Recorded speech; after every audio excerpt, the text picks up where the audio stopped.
Welcome to versus tutorial. Versus tutorial में डार्की series के लास्ट लेक्चर में हमने देखा था कि रिकर्जन क्या होता है और उसमें हमने मेथड को हमने रीड किया था कि हमारे 4 मेथड होते थे, master theorem, iteration method, substitution method और ट्री मेथड। आज पिछली लेक्चर में हमने ये भी कवर किया था कि मास्टर थ्योरम की हेल्प से हमने रिकर्जन प्रॉब्लम को सॉल्व किया था और कुछ 2-3 न्यूमेरिकल देखे थे। लेकिन आज की प्रॉब्लम में हम सेकंड मेथड देखने जा रहे हैं, जो है मेरा सब्स्टिट्यूशन मेथड। तो सब्स्टिट्यूशन मेथड मेरा क्या कहता है? सबसे पहले सब्स्टिट्यूशन मेथड के मेरे कुछ एक एडवांटेज है कि जो सब्स्टिट्यूशन मेथड है मेरा, वो रिकर्जन रिलेशन टाइप की या रिपीटिशन टाइप की कोई भी प्रॉब्लम होती है वो हर प्रॉब्लम को सॉल्व करने में कैपेबल है, वो सॉल्व कर सकता है। लेकिन जो मास्टर थ्योरम थी वो कुछ लिमिटेड प्रॉब्लम को ही सॉल्व कर सकती थी। और जो सब्स्टिट्यूशन मेथड होता है वो हमें एकदम करेक्ट रिजल्ट प्रोवाइड करता है। लेकिन इसका एक डिसएडवांटेज भी है। डिसएडवांटेज ये है कि हमें बहुत सारी मैथमेटिकल कैलकुलेशन करनी पड़ती है, इसलिए ये थोड़ा सा क्वाइट स्लो है। अब इस पे बेस्ड हम कुछ न्यूमेरिकल देखेंगे। सबसे पहला न्यूमेरिकल जो है मैंने यहाँ लिखा हुआ है, इसमें हमें सबसे पहले टी ऑफ एन एक फंक्शंस दे रखा है और हमें प्रूफ करने के लिए कहा है T of N is big of N log N by substitution method से हमें सॉल्व करना है, प्रूफ करना है इसे। सबसे पहले जो हमें दे रखी है चीज हमें उसे लेट करना है, एज्यूम करना है कि हाँ ये चीज मेरी सेटिस्फाई है। मैंने एज्यूम कर लिया T of N is equals to big of N log N. मैंने एज्यूम किया कि ये ट्रू है। सबसे पहले मैंने इसे एज्यूम करके चलना ही है। जो भी प्रूफ करने वाले क्वेश्चन हो सबसे पहले मुझे इसे प्रूफ करके लिखना ही है। मैंने लास्ट लेक्चर में मैंने एसिम्प्टोटिक नोटेशन में आपको पढ़ाया था कि F N of big of G N ये तब कंडीशन सेटिस्फाई करता है जब ये कंडीशन ट्रू हो। मैंने ये वाली चीज मेरे को दे रखी है, तो इससे मेरा क्या आ गया, T of N is less than equals to C A constant into जो मेरी जी एन की वैल्यू है यानी कि एन लॉग एन, ये वाली वैल्यू एफ एन जिसमें टी ऑफ एन है, सी एज इट इज, और जी ऑफ एन क्या है मेरा, एन लॉग एन है। आप सबसे पहले देखो जो हमारा मेन जो फंक्शन दे रखा है इसके अंदर 2t n/2 दे रखा है, इसमें n की जगह n/2 दे रखा है। तो आपने ये ध्यान देना है कि फंक्शन में मेरी कौन सी टर्म दे रखी है। जो टर्म दे रखी है वो मैं अपने जिसको मैं लेट करके चल रही हूँ, एज्यूम करके चल रही हूँ, उसमें मेरे को वो वैल्यू पुट करनी है। तो मैंने पुट किया n की जगह n/2, तो t n की जगह क्या आ गया, n/2 less than equals to c n की जगह n/2 log n की जगह n/2। इसको मैंने इक्वेशन माना फर्स्ट। ठीक है, अब मुझे ये क्या, और ये क्वेश्चन में दे क्या रखा है, 2t n/2 दे रखा है। मैंने इसको यहाँ पे लिख लिया है। और जो मेरी t n/2 की वैल्यू है जो मैंने ऊपर से निकाल रखी है, वो वैल्यू मैं इसमें यहाँ पे क्या कर दूंगी, पुट कर दूंगी वैल्यू। जब मैंने पुट की t of n 2 as it is, t of n/2 की वैल्यू है c, n/2 log of n/2 put कर दिया। 2 से 2 मेरा कैंसिल हो गया है, c multiply n log of n/2 मेरा बचा। ठीक है, आप देखो ये वाली एक चीज आई। और मुझे पता है कि जब एक फॉर्मूला मुझे पता है log a बाई b का मतलब क्या होता है, log a log b of 2, और बेस इनका 2 ही होता है, ये हमें पता है। मैंने t of n less than equals to c n as it is छोड़ दिया, ये रख दिया। इस वाले टर्म को मैंने क्या लिखा, log ऑफ n इस फॉर्मूले से माइनस log ऑफ 2। बेस 2 होता है, मुझे पता है ये जो फॉर्मूला होता है उसमें बेस 2 होता है। ये वाली टर्म तो मेरी क्या आ गई, 1 आ गई। फिर t of n less than equals to c of n log n as it is, ये वैल्यू 1 है। फिर ये मल्टीप्लाई होगा तो ये वाली टर्म क्या आ जाएगी, c n log of n, ये इससे भी मल्टीप्लाई होगा तो सी एन आएगा। सी एन मेरी इसके कंपैरिजन में बहुत छोटी है तो मैंने नेग्लेक्ट कर दिया।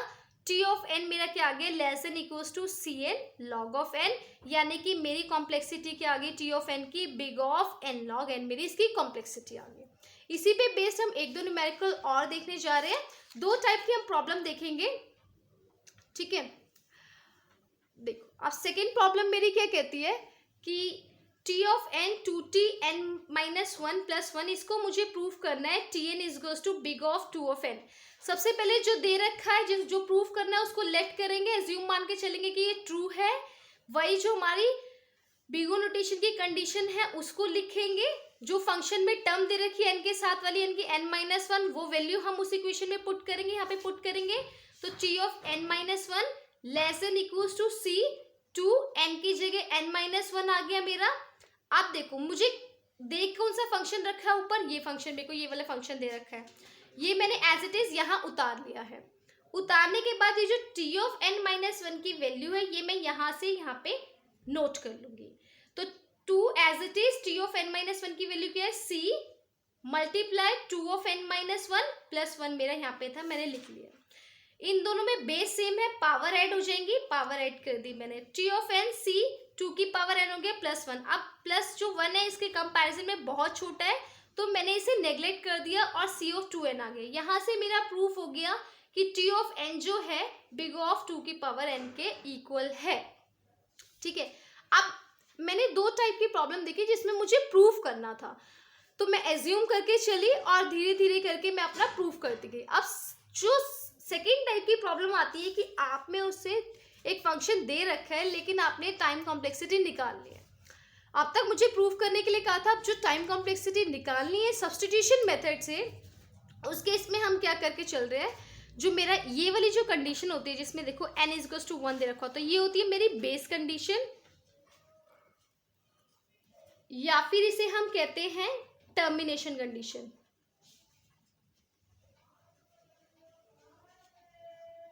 ठीक है, सो सबसे पहले मैंने बेस कंडीशन जो बेस कंडीशन है उसको भी मैंने छोड़ दिया, उसको हम लास्ट में यूज करेंगे जब मेरे को जरूरत पड़ेगी। अभी मैंने सेकेंड वाला फंक्शन लिखा है t of n = n multiply t of n-1।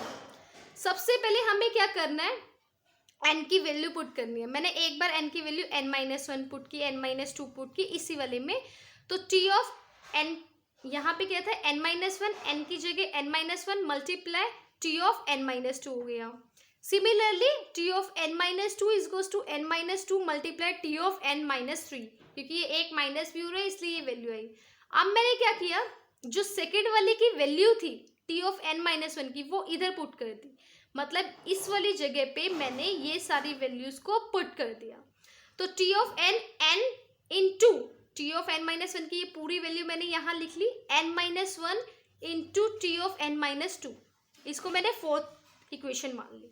अब जो मेरी थर्ड इक्वेशन में t ऑफ n-2 की जो ये पूरी वैल्यू थी ये मैंने इस इक्वेशन में पुट कर दी। इस इक्वेशन में जब मैंने पुट की तो मेरा आया n into n-1 into n-2 into t of n-3। इस चीज को हमें तब तक करना है जब तक कि मेरा बेस कंडीशन या टर्मिनेशन कंडीशन पे ना पहुंचे। तो इसको मैं कितने स्टेप तक करूंगी, n-1 स्टेप तक करूंगी। n-1 स्टेप तक किया तो मेरा n into n-1 into n-2 यहाँ तक रिपीट होते गए, लास्ट में मेरा क्या आएगा t n-1। तो ये मेरा यहाँ पे इस तरीके से आएगा। तो सॉल्व करके क्या हो जाएगा, n-n ये कट जाएगा तो t ऑफ 1 आ जाएगा। तो इसका मतलब मैंने इसे जनरल फॉर्म में लिख दिया, n into n-1 into n-2 multiply 3 into 2 into 1 so on. अब मुझे इसमें कॉम्प्लेक्सिटी निकालनी है। मैंने हर में से n कॉमन ले लिया, इसमें से n कॉमन लिया, यहाँ 1 माइनस नीचे चला गया, यहाँ से n कॉमन ले लिया, यहाँ से n। अब ये जो मेरा n कॉमन आ रहा है ये कितने टर्म तक आ रहा है, n की पावर n तक आ रहा है ना। हो सकता है देखो यहाँ पे भी कुछ मल्टीपल में हो, यहाँ पे भी कुछ मल्टीपल में हो, यहाँ पे भी कुछ मल्टीपल में हो, लेकिन जो मैक्सिमम n की डिग्री आएगी या n की पावर आएगी वो n की पावर n ही आएगी। तो वहां से मेरी जो इसकी टाइम कॉम्प्लेक्सिटी आती है वो आती है बिग ऑफ n की पावर n। तो ये मेरे दो टाइप के क्वेश्चंस थे जो सब्स्टिट्यूशन मेथड की हेल्प से सॉल्व होते हैं, क्योंकि मेरा सब्स्टिट्यूशन मेथड किसी भी टाइप के प्रॉब्लम को सॉल्व करने में केपेबल है और करेक्ट आंसर देता है। लेकिन एक ही डिसएडवांटेज है इसका कि ये जो है मैथमेटिकल कैलकुलेशन ज़्यादा लेता है, इसलिए थोड़ा सा स्लो है। Thank you for watching Vashishtha tutorial. Please like, subscribe and share और बेल आइकन को दबाना मत भूलिएगा ताकि मेरी आने वाली वीडियो की नेक्स्ट अपडेट भी आपको मिलती रहे। और अगली वीडियो में हम जो रिकर्जन रिलेशन थे उसके बाकी के 2 मेथड्स देखने की कोशिश करेंगे। Thank you so much.